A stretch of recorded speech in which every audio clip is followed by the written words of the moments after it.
நமது கொள்கையை விட அன்பு மிக மிக உயர்ந்தது. அவர் ஒரு பெரிய துறவி. அவருடைய கொள்கை என்னன்னா, சூரிய உதயத்திற்கு முன்னாடி சாப்பிடுவார், அப்புறம் எதுவுமே சாப்பிட மாட்டார். சூரிய அஸ்தமனத்திற்கு பின்பு தான் அதற்கப்புறம் சாப்பிடுவார். இந்த கொள்கைக்காகவே, அவருடைய விடாப்பிடியான இந்த கொள்கைக்காக, விடாப்பிடியான இந்த விரதத்திற்காகவே வானத்துல அவருடைய கொள்கையை பாராட்டி ஒரு நட்சத்திரம் தோன்றுமா. ஒரு நாள் மலையிலேருந்து இறங்கி வராரு. அங்க ஒரு சிறுமி குழந்தை அழுதுகிட்டு இருக்கா.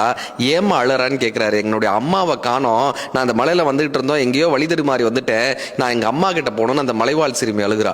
இவ ஏன் கூட வாமா அப்படின்னு அந்த துறவி அவங்களை கூட்டிட்டு போறாரு, அந்த குழந்தைய கூட்டிட்டு போறாரு. அப்ப அந்த குழந்தை எனக்கு பசிக்குது தாத்தான்னு சொல்றான். இப்ப மரத்துல இருந்து 2 பழங்களை பறிச்சு கொடுக்குறாரு. இப்ப அந்த குழந்தை சொல்றா, நீங்க சாப்பிட்டாதான் நான் சாப்பிடுவேன் தாத்தான்னு அடம் பிடிக்கிறா.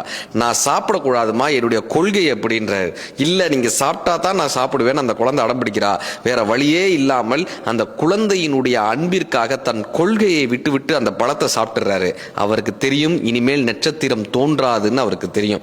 அந்த குழந்தையை கொண்டு போய் அவங்க தாயிடம் பத்திரமாக ஒப்படைத்து விட்டு கூனி குறுகி அச்சத்தோடு இந்த நட்சத்திரம் தெரியாதே என்கிற ஏக்கத்தோடு வானத்தை பார்த்தார். ஆனால் அன்றைக்கு ஒன்றல்ல 2 நட்சத்திரம் அந்த வானத்தில் அவருடைய செயலை பாராட்டி மின்னிக் கொண்டிருந்தது. நம் கொள்கையை விட அன்பு பல மடங்கு மேலானது.